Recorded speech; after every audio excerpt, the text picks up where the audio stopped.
跟住咧就24條啦，又係 statement 題啦。先睇第一條，佢就係一個 statement 啦。佢就話啦，呢一個嘅 butane 同埋 methylpropane 咧就有同一個嘅 physical property 嘅。咁啊，首先咧 butane 同 methylpropane 係咩咧？我寫翻出嚟，我唔寫啲 H 有冇。butane 係咁嘅樣嘅，4個 C 打直排。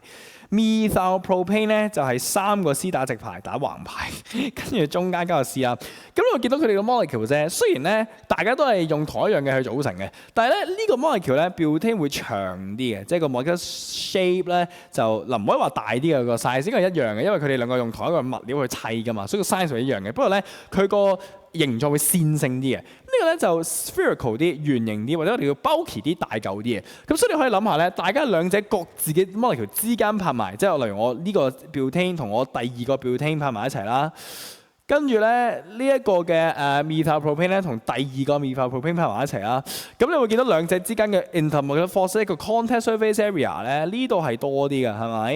呢度會接觸個面積會少啲嘅，所以咧呢個嘅 Van der Waals 會勁少少嘅。所以例如舉個例子啊，呢個 boiling point 咧應該會高過個 methylpropane 嘅，所以佢哋唔一樣嘅 physical property 嚟嘅。OK， 咁而去到後邊啦，佢話有同一個 molecular formula 啦，molecular formula 係指緊佢係 CXHY 啊，咁大家其實都係 C4H10嚟嘅，所以呢個係啱嘅，所以你會見到個答案就係 C 嚟㗎啦。OK， 前錯後啱。